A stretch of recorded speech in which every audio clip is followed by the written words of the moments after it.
여러분, 이번 한 주 동안 더우셨죠? 저만 더웠나요?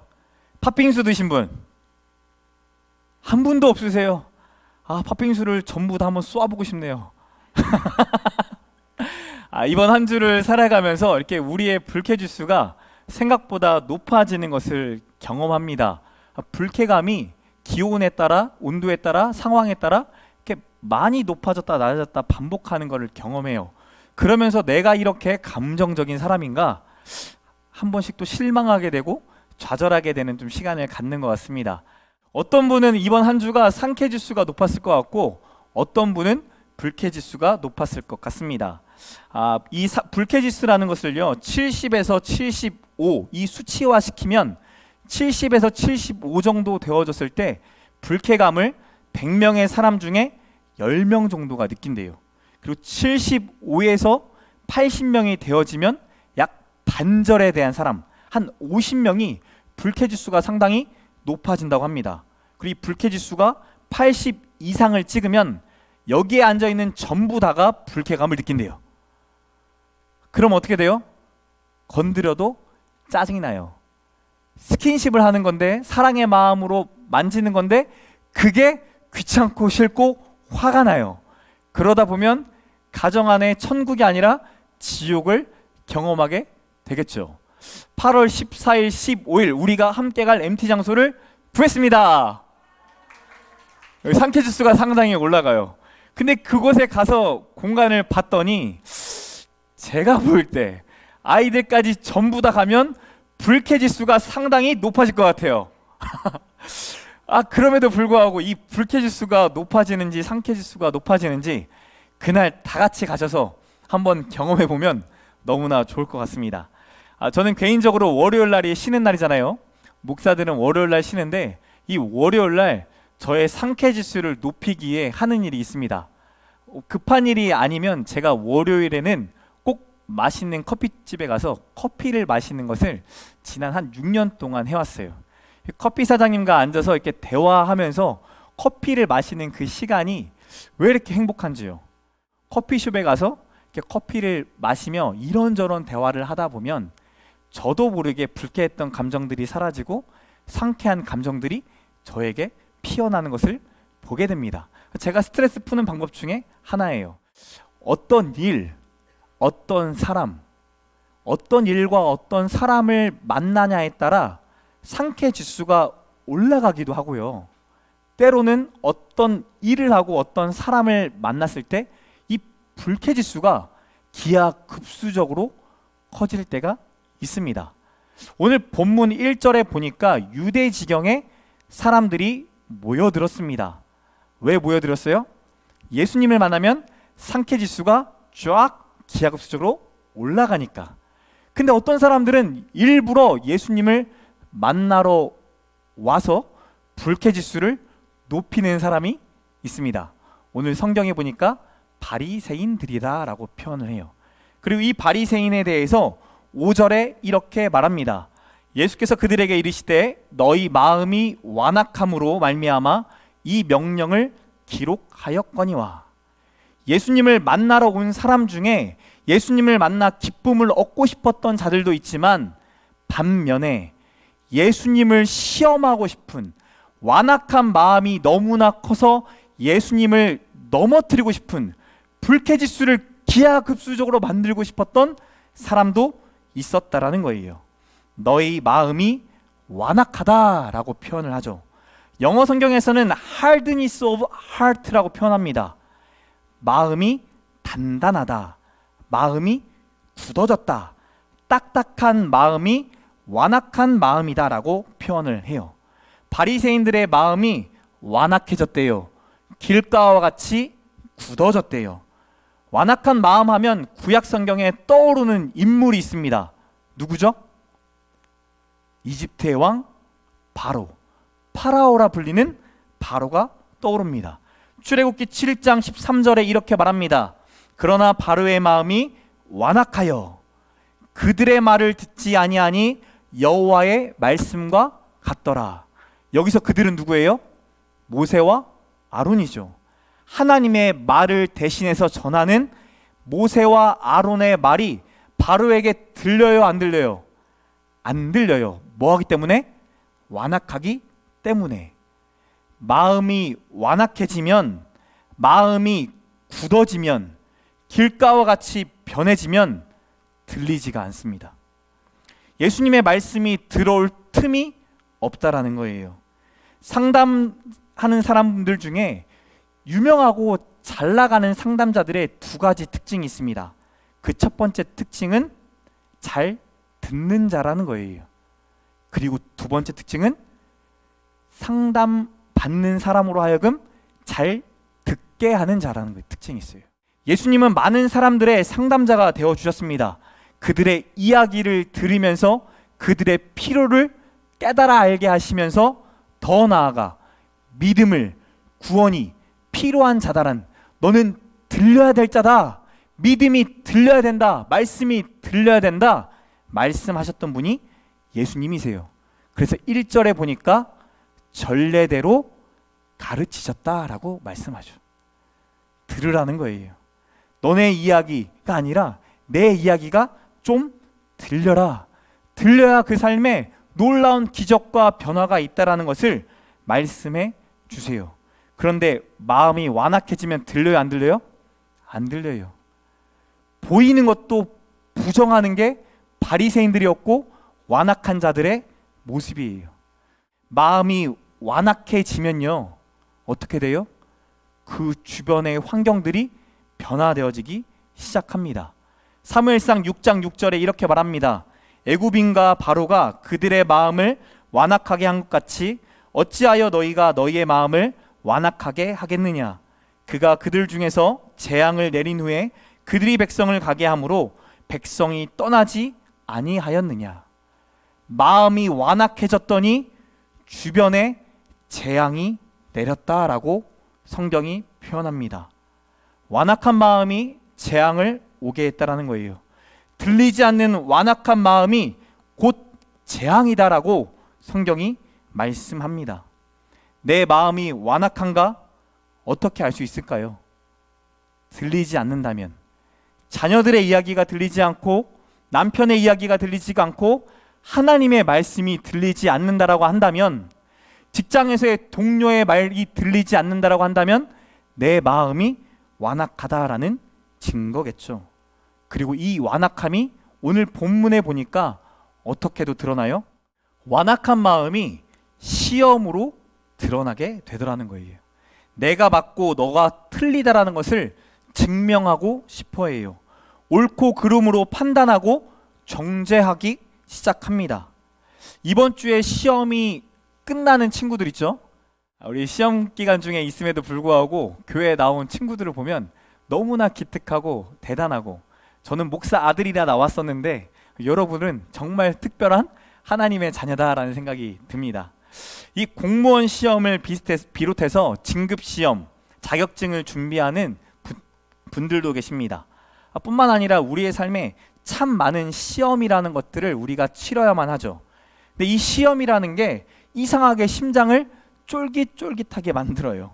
시험을 준비하는 기간에는 왠지 모르게 먹는 것도 부담스럽고 소화가 잘 안 됩니다. 잠이라도 잘 자야 되는데 잠도 잘 못 자요. 시험이라는 것이 우리를 긴장하게 만들어요. 지식을 쌓았으면 됐지 굳이 그걸 확인해야 할까? 나를 그렇게 못 믿나? 라고 생각하시는 분들도 계실 거예요. 저는 어릴 때 그랬어요. 굳이 이 지식이 그때 가서 인터넷 찾아보고 말하면 되지, 내가 인지하고 있으면 되지, 굳이 내가 이걸 달달 외우면서 누군가한테 말하고 표현해야 될까? 굳이 이렇게 하지 않아도 되는데 라는 생각이 드는 거예요. 시험을 통해 나를 증명하기보다 내 존재 자체가 증거가 되고 싶더라고요. 그런데 세상은 시험을 통해 우리로 하여금 증명하라고 하고, 증명할 때 증거가 될 수 있다라고 말합니다. 인간관계에서도 그렇습니다. 마음이 완악해지면 상대방을 시험하게 됩니다. 진심을 알고 싶어서 증명하라고 요구하게 되고, 그래야 내 그의 진심이 증거가 되어진다라고 말을 해요. 사람의 관계 속에서도 사람들은 그 사람의 진심을 알고자, 우리의 관계를 알고자 시험을 하고 증명하려고 하고 증거를 내밀라고 말하더라고요. 사람과의 관계에서도요, 우리가 간을 보고 시험하면서 만나더라고요. 근데 누군가 나를 시험한다라고 생각하면 마음이 어떠십니까? 편하세요? 불편하죠. 불편함을 넘어서 어떨 때는 기분이 나쁘고 어떨 때는 배신감이 느껴지기도 합니다. 그런데 내가 시험의 도구가 된다고 한다면 마음이 어떨까요? 누군가를 시험하기 위해 나를 이용한다라고 한다면 여러분 마음이 어떻겠습니까? 사람이 완악해지니까 사람을 시험하기도 하고 누군가를 도구로 삼아 시험하기도 한다라는 거예요. 시험하려고 또 누군가를 시험의 미끼처럼 사용할 수도 있다라는 거죠. 바리새인들이 이렇게 와서 질문합니다. 사람이 아내를 버리는 것이 옳으니까. 여기서 사람은 누구예요? 남편이에요. 그럼 이렇게 되겠죠. 남편이 아내를 버리는 것이 옳으니까. 정말 궁금해서 하는 질문일까요? 아니죠. 자신들은 이혼할 마음도 없습니다. 아내를 버릴 상황도 아닙니다. 그저 예수님을 시험하며 이혼한 사람들, 이 사람들이 손가락질 할 만한 사람들, 작을 대로 작아진 사람들을 들어서 예수님 앞에 시험하는 거예요. 위기에 처하게 하려고. 세상이 이렇습니다. 참 무서워요. 우리를 시험하기를 넘어 우리가 시험의 도구가 되기를 바라더라고요. 이런 바리새인들의 모습에 예수님은 어떻게 반응하셨습니까? 어떻게 명하였느냐? 무슨 말이에요? 성경에서는 대체 뭐라고 말하냐? 니네가 그토록 열심히 읽고 있는 모세오경, 이 모세오경에 나와 있는 말씀들을 지키고자 발버둥치는 이 성경 말씀에는 대체 뭐라고 말하느냐? 그리고 4절에 그들이 이렇게 대답하죠. 모세는 이혼 증서를 써주어 버리기를 허락하였나이다. 하나님께서 남편이 아내를 버릴 수 있도록 권한을 주셨다, 허락하셨다. 이들이 성경을 들어 말합니다. 당시 유대인들 가운데 팽배했던 생각이에요. 1세기 유대인들 사회에서는요, 이혼의 권리가 남자에게만 있었습니다. 남편은 이혼 증서를 써주면 아내와 이혼할 수 있었어요. 유대 랍비 문헌 미나시에 의하면 이혼 증서는 남편이 직접 쓰고 날짜를 적고 두 증인이 서명하기만 하면 효력이 나타난다라는 글이 있습니다. 남편에게는 이혼하는 일이, 아내를 버리는 일이 너무나 쉬운 일이었어요. 반면에 아내가 이혼하고 싶을 때에는 개인적으로든 법적으로든 최종적으로 남편의 허락이 필요했기 때문에 이혼할 수 있어요, 없어요? 없어요. 남편의 허락 위에는 여자가 이혼할 수 있는 권리가 없었다라는 거예요. 이렇다 보니 남자들이 당시 이혼 제도를 남용하기 시작합니다. 하나님의 말씀을 가지고 남용을 해요. 그리고 실제로 악용하죠. 그렇게 아내를 버리고 새로 장가들어 또 다른 여자를 아내로 취합니다. 오늘로는 도저히 상상할 수 없는 일이 1세기 유대인 사회 속에서 일어났어요. 뭐를 이용해서? 하나님의 말씀을 이용해서 서로를 시험하고, 시험하는 것으로 끝나는 것이 아니라 오용하고 악용하고 남용했다라는 거죠. 이 질문을 하고 있는 사람들이 누구입니까? 성경 지식이 박학한, 성경에 대해 누구보다 잘 알고 성경을 지키고자 발버둥쳤던 바리새인들이에요. 신명기 24장에 이혼을 허용하는 내용이 나옵니다. 남편이 아내를 버리는 것이 옳지 않다고 말하면 예수님 입장에서는 신명기 24장의 말씀을 부정하는 것, 하나님의 말씀을 부정하는 것이 돼요. 그렇기 때문에 이런 의도를 가지고 어느 것 하나 선택할 수 없는 상황에 가지고 예수님께 시험하고 있는 거죠. 이때 예수님이 5절에 이렇게 말합니다. 너희 마음이 완악함으로 말미암아 이 명령을 기록하였거니와. 이런 질문을 하는 것 자체가 완악하다라는 거예요. 그렇게 살아가고 있는, 아내를 버리고 자기 마음대로 하나님의 말씀을 가지고 해석해서 자기 뜻대로 자기 욕심을 채우고자 살아가는 크리스천들, 너네가 악하다, 완악하다 라고 말하더라는 거죠. 매일같이 토라의 말씀을 읽습니다. 일주일에 한 번씩 읽는 이 토라의 말씀을 52주 읽으면 토라, 모세, 오경을 1년에 1독할 수 있다라고 해요. 실제로 유대인들이 이 성경 말씀을 자주 접하고 자주 읽으려고 일정을 짜가지고 배부하고 실제 그렇게 읽도록 했다라는 거예요. 52주가 지나면 모세, 오경의 말씀을 다 듣게 됩니다. 근데 들린 거예요, 안 들린 거예요? 일부만 들린 거예요. 내가 보기에 좋은 말씀만 들린 거예요. 내가 악용할 수 있는 말씀만 취하고 다른 말씀은 쌍그리 무시해버린 거예요. 왜요? 마음이 완악하니까. 하나님 나라에 대한 말씀을 전하는데도 들리지 않아요. 자기 눈앞에서 하나님 나라의 임재가 보여집니다. 귀신 들린 자가 귀신이 나가는 것을 보게 돼요.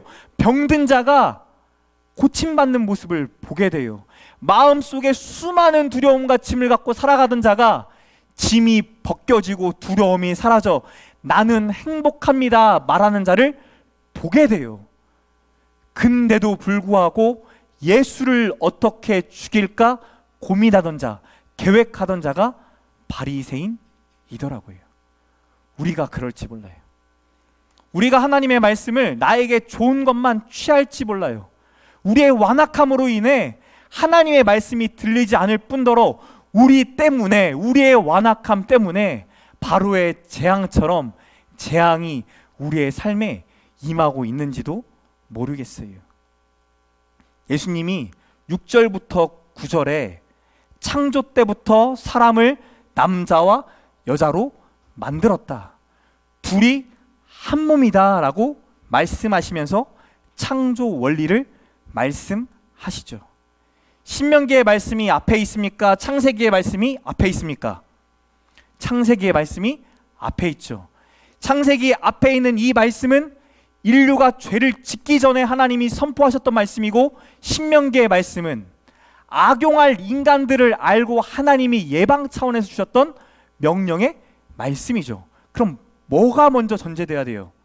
창세기 앞에 있는 말씀, 둘이 하나가 된다, 남자와 여자가 부모를 떠나 하나가 되는 놀라운 신비를 경험할 수 있다, 부부는 둘이 한 몸이 되는 신비를 경험하는 하나님의 특별한 사람이다, 이 말씀이 전제돼야 한다라는 거예요. 그런데 뭐 하더라고요? 자기의 뜻을 위해서 완악해지니까 하나님까지도 시험해요. 하나님의 말씀도 자기의 뜻대로 해석하고 이용하더라는 거죠. 신명기에 주어진 이혼에 대한 말씀은 명령이 아니라 허용이었어요. 근데 그 허용을 남용하고 악용하는 자들이 우리 가운데, 바리새인 가운데 있더라는 거죠. 우리도 그런 실수를 할 때가 참 많이 있습니다. 말씀을 이용해서 누군가를 시험하고 정죄하는 일들이 참 쉽게 일어나요. 우리도 자녀들에게 말씀을 권면한다 말하며, 신앙을 권면한다 말하며 우리도 모르게 남용할지도 몰라요. 그리고 더 나아가 우리의 완악함이 예수님 앞에 나아올 수 있는 누군가를 막더라는 거예요. 제자들이 예수님께 나아오는 아이들을 막습니다. 아마도 그 아이들을 데려오는 사람들은 부모이겠죠. 가까운 사람이겠죠. 왜 막고 있는지 성경은 말하고 있지 않아요. 그러나 그들의 기준 속에, 그들의 생각 속에 아이들이 예수께 나아가는 건 합당하지 않다라고 여기더라는 거예요. 누가 완악한 거예요? 아이가 완악합니까? 부모가 완악합니까? 제자가 완악합니까?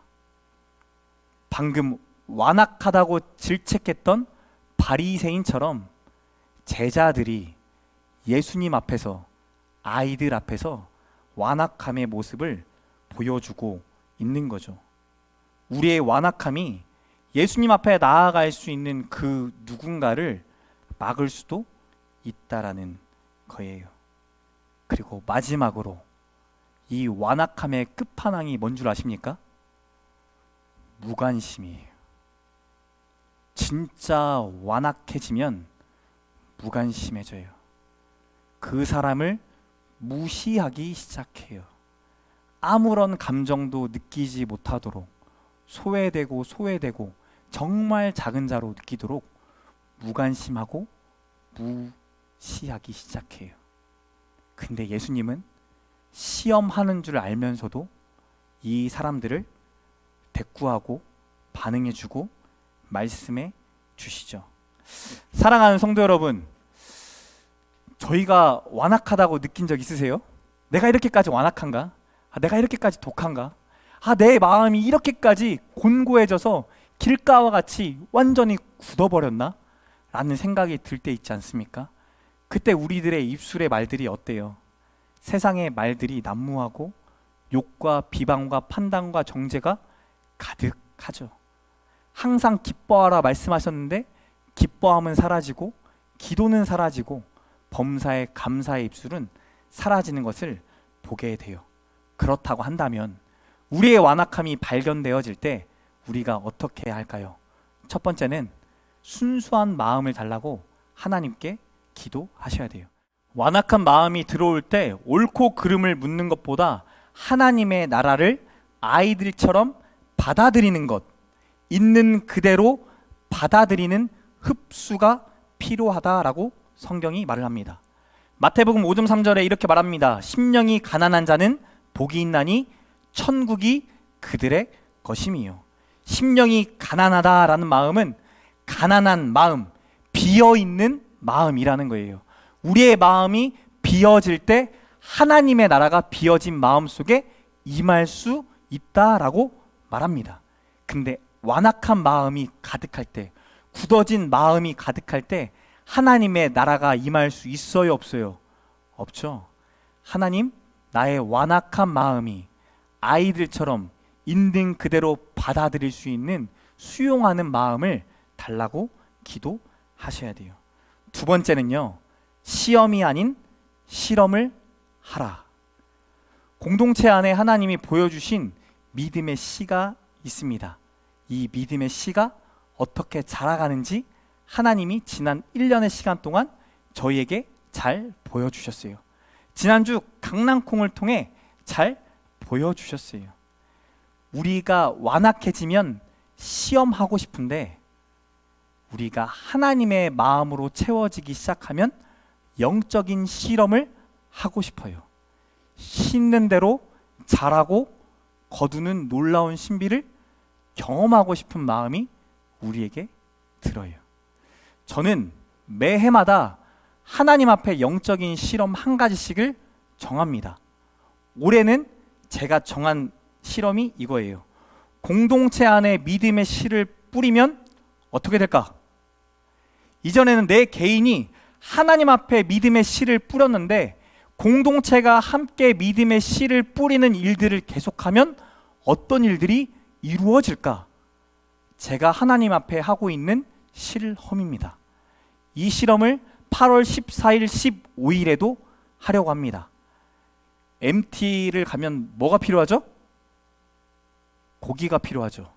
고기를 먹으려면 뭐가 필요하죠? 돈이 필요하죠. 돈이 필요하니까 뭐 해야 돼요? 회비를 내야 되죠. 여러분 1박 2일 MT 풀로 보낸다고 한다면 얼마 정도면 괜찮겠습니까? 6만 원이 필요해요. 최소 5만 원 혹은 5만 2, 3천 원이 필요해요. 근데 이 비용을 안 받으려고 합니다. 왜요? 믿음의 공동체가 믿음의 씨를 뿌려서 하나님이 어떻게 하시는지를 이번에도 보고 싶어요. 뭐 하라고요? 알아서 후원하시라고요. 제가 5만 원 하라는 말 절대 아니에요. 여러분 형편과 상황과 마음을 주시는 대로 같이 후원해 주셔서 내지 않는 자도 왔을 때 풍성히 누리는 하나님의 잔치를 경험하는 자리가 되었으면 좋겠어요. 내가 얼마를 했기 때문에 마음으로 안정을 누리는 자리가 아니라, 내가 더 가졌기 때문에 안정을 누리는 자리가 아니라, 이 영적인 믿음의 실험을 통해 우리 공동체가 이렇게 물질로도 마음으로도 하나가 될 수 있구나, 같이 경험하는 놀라운 축복이 저와 여러분 가운데 있기를 축복합니다. 여러분도 뭐 하셔야 돼요? 하나님 앞에 시험할 게 아니라 믿음으로 실험하세요. 믿음의 씨를 정하시고 하나님 앞에 믿음의 실험을 결단해 봅시다. 그리고 하나님이 그 믿음의 씨가 자라서 어떻게 역사하시는지, 그 실험을 통해 나에게 대체 무엇을 세우기 원하시는지, 어떤 영적 기념비가 우리 가정과 우리의 삶 가운데 세워져야 할지를 하나님 앞에 물으며 나아가는 저와 여러분이 되시길 축복합니다. 마지막 세 번째는요, 하나님의 말씀을 남이 아닌 나에게 적용하십시오. 이런 말씀 들으면 완악한 사람이 확 떠오르죠. 근데 그 마음이 떠오른다라는 것은 누가 완악하다라는 거예요? 떠오른 사람이 완악하다라는 거예요. 완악하니까 더 완악함으로 재앙이 가정 가운데 임해요. 남이 아니라 나에게 적용해 봅시다. 너에게 적용해야 될 말씀이 아니라 나에게 적용해야 될 말씀을 가지고 가봅시다. 11절 12절에 보니까 남편만이 부정하는 것이 아니라 아내도 간음할 수 있다라고 말을 해요. 남편이 아내를 버리고 새로 장가가는 일도 있을 수 있지만, 아내가 남편을 버리고 새로 시집가는 일도 있을 수 있다라는 거예요. 너도 나도 같을 수 있다라는 거예요. 너를 향한 말씀으로 끝나야 될 게 아니라 나를 향한 말씀으로 들려지고 깨달아지고 적용되어질 때 영적인 실험이 열매 맺는 놀라운 은혜가 임할 줄 믿습니다. 믿으십니까? 저도 여러분도 같이 결단했으면 좋겠어요. 하나님, 저에게 하나님의 말씀이 심겨질 수 있는 심령이 가난한 자가 되게 해주세요. 그런 마음을 갖게 해주세요. 기도하세요. 언제요? 아침에 일어나자마자, 화장실 가기 전에, 눈 비비기 전에, 일어나자마자 저도 여러분도 하나님께 기도합시다. 뭐라고요? 순수한 마음 주세요.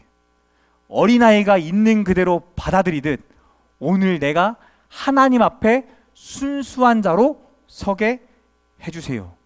그리고 두 번째, 하나님, 시험이 아니라 영적인 실험을 하는 자가 되게 해주세요. 나에게 보여주시는 가정의 일들, 직장의 일들, 관계와 사업과 물질의 일들, 이 일들 위해 시험받아 끝나는 인생이 아니라 실험하며 하나님의 일하심을 보는 자 되게 해주세요. 그리고 마지막 세 번째, 하나님의 말씀이 남이 아니라 나에게 적용되게 해주세요. 이거를 싸그리 모아서 아침에 일어나자마자 합니다. 어떻게 해요? 일어나자마자 3분 동안 하나님 앞에 기도합니다. 하나님, 내 마음을 순수하게 해주세요. 심령이 가난하여 천국이 나의 마음에 임할 수 있도록 오늘 역사해 주세요. 그리고 여러분, 말씀을 읽습니다. 여러분이 읽고 있는 말씀, 통독하고 있는 말씀, 보고 있는 큐티 말씀 혹은 유튜브 말씀 상관없어요. 3분만 보십시오. 3분을 보고 마음속에 내가 적용해야 될 말씀을 적어봅니다. 근데 두 가지로 적으셔야 돼요. 오늘 이 말씀을 통해 내가 해야 될 일과 하지 말아야 될 일 두 가지로 적어보시기 바랍니다. 항상 우리는 해야 될 일만 적어요. 이 일만 이루어지면 될 줄 알아요. 근데 오늘 말씀을 보니까 완악한 자의 삶을 살지 말아야 되거든요. 하지 말아야 될 리스트도 필요합니다. 이번 한 주를 살아가면서 그 믿음의 실험 위에 하나님이 어떻게 역사하시는지를 보고 경험하는 저와 여러분 되시길 축복합니다. 딱 10분만 하나님께 투자합시다. 딱 10분이에요. 아침에 3분 하나님 나에게 순수한 마음을 주세요. 내 복잡한 생각, 복잡한 지식, 여기저기 들려오는 이 모든 것들을 차단해 주시고 하나님의 마음이 채워질 수 있도록, 하나님의 나라가 임할 수 있도록 내 마음을 만져주세요. 기도하세요. 그리고 여러분에게 주실 말씀을 읽으시고 그 말씀을 읽거나 들으시고 그 주신 말씀 가운데 오늘 내가 적용해야 될 것 한 가지, 그리고 하지 말아야 될 것 한 가지를 적어보며 믿음의 실험을 하시고 다음 주 더 밝고 기쁜 얼굴로 만나게 되기를 축복합니다. 우리 같이 찬양할 텐데요. 이게 참 어려워요. 이렇게 말씀을 전하고도 저도 아침에 일어나자마자 하나님 앞에 서는 그 시간을 갖는 게 참 어렵더라고요. 특히나 늦잠 잔 날은 더 마음이 분주해서 하나님 앞에 서는 거는 다 까먹게 되죠. 그러면서 오늘 저녁에 해야지라고 생각하는데 저녁에 해요, 안 해요? 안 해요. 저녁에 하는 대다수의 사람들은 후회함으로 그 자리를 설 때가 많아요. 이 말씀이 오늘 나에게 필요했는데, 특별히 이번 한 주는 우리의 완악함을 놓고 하나님께 좀 기도하는 시간이었으면 좋겠어요. 이 말씀이 와닿으시면 이번 한 주 계속 한번 읽어보시죠. 그리고 여태까지 같이 봐왔던 말씀들 처음부터 끝까지 읽고 싶으시면 일주일 스케줄 짜보셔서 한번 읽어보시죠. 그리고 도움이 필요하면 유튜브에 들어가셔서 설교를 다시 한번 들어보시죠. 그러면서 완악해진 내 마음이 하나님 앞에 유순해지기를, 하나님의 말씀이 들어오려고 할 때 그 자리를 내어드릴 수 있는 마음이 되어지기를 소망하면서 이번 한 주가 되어졌으면 좋겠어요. 그 하나님이 그 실험을 가운데 하나님이 분명히 일하셔서 우리가 상상하지 못할 하나님의 일들을 보게 하시고, 진짜 내가 하나님의 자녀구나, 내가 진짜 하나님의 특별한 사람이구나 고백하게 될 줄 믿습니다. 우리 같이 찬양합시다.